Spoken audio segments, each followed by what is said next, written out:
Salut, c'est Eli, j'espère que tu vas bien. Aujourd'hui, je fais cet épisode pour te parler de la rhétorique. C'est une discipline assez méconnue puisque la rhétorique est enseignée uniquement dans certains cursus d'études supérieures. Alors, j'ai jamais étudié la rhétorique à la fac, mais je m'y suis quand même beaucoup intéressé, puisque comme vous le savez dans ce podcast, j'aime bien écrire, j'aime la langue française, et donc la rhétorique est un sujet qui m'a évidemment intéressé. Étant donné que les arts oratoires reviennent de plus en plus sur le devant de la scène, je trouvais important d'en parler. Je suis profondément convaincu que les principes fondamentaux de la rhétorique devraient être enseignés au lycée, puisque ces principes sont utiles pour n'importe quelle personne, mais j'y reviendrai un peu plus dans la suite de ce podcast. En effet, un citoyen qui maîtrise la parole dispose d'un plus grand pouvoir que celui qui ne la maîtrise pas. Je pense sincèrement qu'il est possible de changer le monde par les mots, mais encore faut-il avoir la richesse d'esprit de bien les utiliser. L'épisode d'aujourd'hui s'appelle donc « Rhétorique et manifeste » et tu vas comprendre dans quelques instants pourquoi.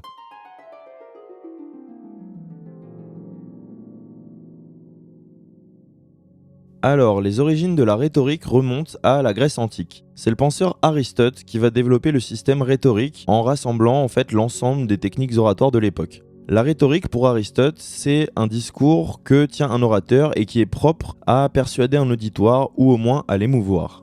La rhétorique classique distingue trois grands genres de discours, le discours judiciaire, le discours délibératif et le discours démonstratif. Bon, je vais pas trop rentrer dans le détail puisque c'est un podcast qui a pour but quand même de vulgariser la rhétorique et non pas de perdre les auditeurs dans des explications qui seraient un peu fastidieuses. Alors, pour commencer, je pense que c'est bien de définir ce qu'est la rhétorique et de t'expliquer quelle est la différence avec l'éloquence puisque ces deux notions sont généralement confuses pour la plupart des gens.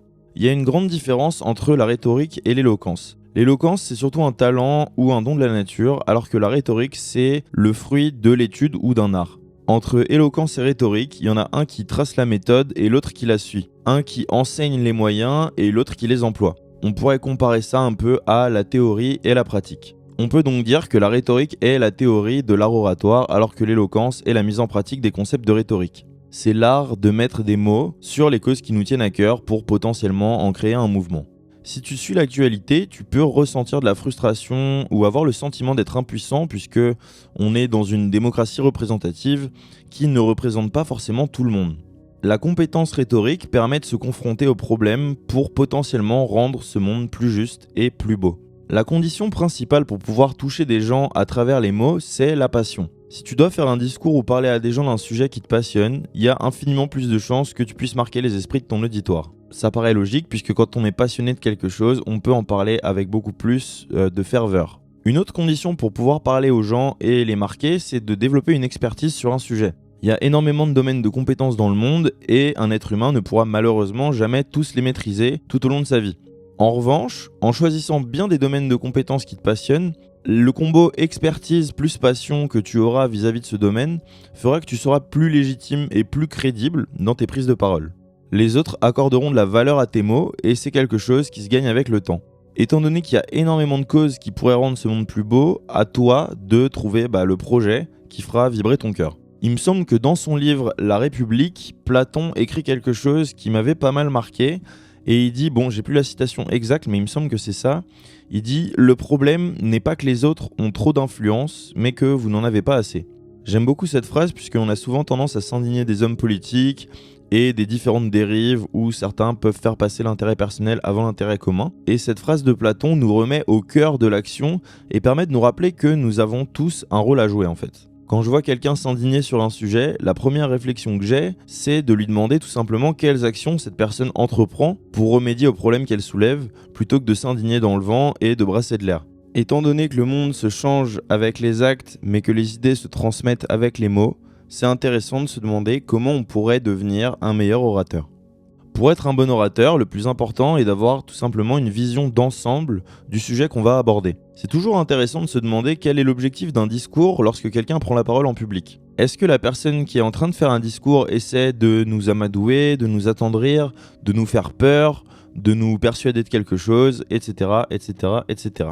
Du coup, si c'est valable pour les autres, c'est également valable pour toi. Et pose-toi la question, quand tu dois prendre la parole, que ce soit en public ou juste avec quelques amis, quelle est l'émotion que tu souhaites transmettre et pourquoi tu souhaites la transmettre. D'ailleurs, un très bon exercice à faire, c'est de regarder différents discours des plus grands orateurs pour que tu puisses t'imprégner des bonnes techniques de persuasion, mais aussi des erreurs qu'ils peuvent commettre dans leurs différents discours. La persuasion, c'est ce qui permet de fédérer des gens autour de ton projet ou de tes croyances. On peut persuader des gens de faire plus attention à leur manière de consommer, à l'équité, au changement climatique, à l'égalité homme-femme, ou être plus responsable vis-à-vis des petits gestes écologiques. Bref, on peut persuader quelqu'un de se rallier à peu près à n'importe quelle cause, mais la question c'est pas quelle cause, c'est plutôt quelle est la meilleure approche pour que cette personne adhère.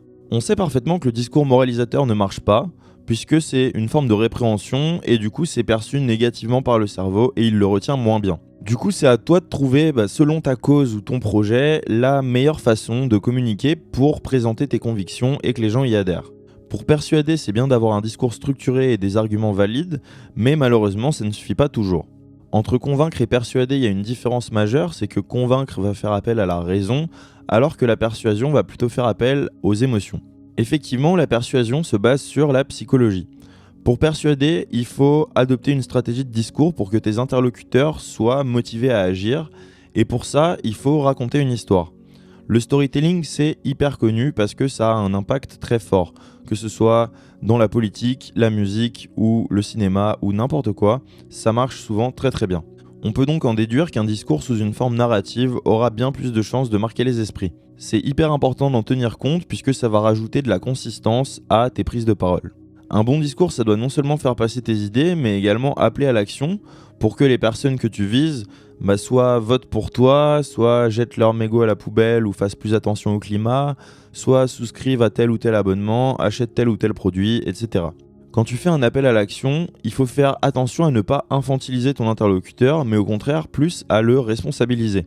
La pire approche de discours serait de réduire ton interlocuteur à la finalité de ton discours. C'est-à-dire que si tu veux que ton client achète ton produit, ne le réduis pas à un portefeuille ambulant. Si tu souhaites qu'un citoyen vote pour toi, ne le réduis pas à sa carte d'électeur, tout simplement. Bref, c'est à toi de trouver l'approche pour appeler à l'action de manière originale tout en gardant à l'esprit que ça doit donner du sens à la personne qui choisit de te faire confiance. Je vais pas vous l'apprendre, mais il y a énormément de causes justes qui sont servies par de très mauvais orateurs. Surtout avec les combats du progressisme qu'on peut constater aujourd'hui. La question, c'est de se demander comment c'est possible de se rallier à une cause juste sans tomber dans l'écueil de mettre son identité de côté et de devenir un pur produit de l'idéologie à laquelle on adhère. Comment garder ton esprit critique tout en militant pour tes convictions et les choses qui te semblent justes. Le but, c'est pas de se faire absorber, mais de garder en tête pourquoi c'est quelque chose qui nous semble juste. Et pour identifier ce qui est juste, il faut rédiger ce que l'on appelle un manifeste. Un manifeste, qu'est-ce que c'est ? C'est un document qui demande un peu de rigueur à la rédaction, mais qui va te permettre de peut-être marquer le cours de l'histoire, qui sait. Le but, c'est pas d'être un spectateur ou un suiveur, mais une réelle source d'inspiration pour tes interlocuteurs ou les différentes personnes avec qui tu auras l'occasion de discuter. En rédigeant ton manifeste, tu auras du coup un document qui mettra sur papier ton idéologie et sur lequel tu devras revenir régulièrement pour le modifier. Tu pourras ensuite affiner du coup cette idéologie et cette vision d'un monde juste au fur et à mesure du temps. Pour rédiger ton manifeste, il faut l'aborder avec 4 parties. La première partie constitue simplement à identifier les problèmes. Quelles sont les différentes problématiques auxquelles notre monde moderne fait face ? Ton manifeste doit être du coup personnel et lister les principaux problèmes montrant que le monde actuel n'est pas aussi juste que ton idéologie. Selon les personnes, les causes ne vont pas être les mêmes et du coup les problèmes identifiés ne vont pas être les mêmes non plus. Une fois que tu auras listé les différents problèmes et les choses que tu souhaites changer, tu peux commencer la deuxième partie de ton manifeste qui consiste à apprendre à bien comprendre ces problèmes et à les décrire dans leur ensemble. Si tu arrives à raconter un problème via des histoires, des anecdotes ou des sources fiables et vérifiables, ça va donner beaucoup plus de corps à ton discours. C'est d'ailleurs très bien d'ajouter un domaine quantitatif à cette description en pouvant décrire des problèmes avec des ordres de grandeur précis, des chiffres et des statistiques. Ça permet de poser les bases claires d'un problème et de montrer à l'interlocuteur qu'on a bien compris les enjeux de ce dernier. La troisième partie de ton manifeste consiste à identifier l'opposition sans forcément mettre un visage ou une organisation précise en tort, mais plutôt sur le plan idéologique. Il faut faire le constat des grands courants de pensée et des différentes opinions qui s'opposent nettement à ta vision. Dans cette troisième partie, il faudra également que tu dresses le portrait de tes mentors, de tes héros et des personnes qui incarnent ton idéologie. Ça peut être vraiment n'importe qui, ça peut être tes parents, ça peut être des penseurs, ça peut être des artistes, ça peut être des gens de ton entourage, des politiques, des sportifs, bref, vraiment n'importe quelle personne qui incarne une solution à l'un des problèmes que tu as identifiés dans la première partie. Une fois cette partie terminée, dans la dernière partie de ton manifeste, donc la 4e partie, c'est le moment de proposer des solutions et de décrire comment tu comptes résoudre les problèmes que tu auras identifiés en première partie. Parce que effectivement, parler des problèmes, les identifier, les quantifier, etc. c'est bien beau, mais pour avancer, il faut proposer des solutions. Dans cette dernière partie, tu vas du coup pouvoir identifier quelles sont les actions à mettre en œuvre et les différents comportements à adopter pour faire naître la solution que tu souhaites apporter à ce monde. C'est bien évidemment recommandé de sourcer et de quantifier pourquoi ces solutions sont envisageables, utiles, efficaces et surtout morales. Je t'invite vraiment à rédiger un manifeste puisque c'est quelque chose qui peut se faire très rapidement et c'est surtout quelque chose qui va préciser ta vision du monde et ton idéologie. Quand tu vas prendre la parole, ce sera beaucoup plus simple de rebondir sur par exemple les questions de tes interlocuteurs ou les différents reproches qu'on pourra te faire puisque tu auras une vision nette de ton idéologie et du monde que tu souhaites voir demain. Voilà, ce podcast sur la rhétorique est terminé. Je ne suis pas rentré non plus dans les détails des techniques rhétoriques, etc. puisque c'était pas l'objectif du podcast. Si ça vous intéresse, il y a énormément de contenu là-dessus, que ce soit en livre ou sur Internet. Il me semble que la Sorbonne et l'Université de Genève ont écrit des documents là-dessus qui sont quand même assez complets et je m'en suis pas mal inspiré pour écrire ce podcast. Rappelle-toi qu'on n'a qu'une vie pour essayer de changer ce monde et que se battre pour une cause qui te semble juste, ça se perd énormément dans notre monde moderne où la passivité prend le dessus. N'oublie pas que chaque citoyen peut apporter une petite pierre à l'édifice d'une manière ou d'une autre. Et avant de prendre la parole la prochaine fois, pense à ton auditoire, aux circonstances dans lesquelles tu vas prendre la parole, essaie de te définir des objectifs et rassemble tes arguments, tes preuves ou tes anecdotes qui vont appuyer là où les questions auxquelles tu vas répondre. Je tiens sincèrement à remercier Victor Ferry de m'avoir transmis ce goût pour la rhétorique qui, grâce à ses nombreuses analyses de discours, m'ont en grande partie permis de réaliser ce podcast. Je vous invite à aller voir son contenu sur YouTube, c'est extrêmement inspirant, très professionnel, très sourcé, c'est vraiment du bon contenu. Comme d'hab, pour ne rater aucun épisode du podcast, n'hésite pas à t'abonner à l'Instagram L'Esprit Étendu. Je te dis à dimanche pour le prochain épisode, prends bien soin de toi, ciao ciao.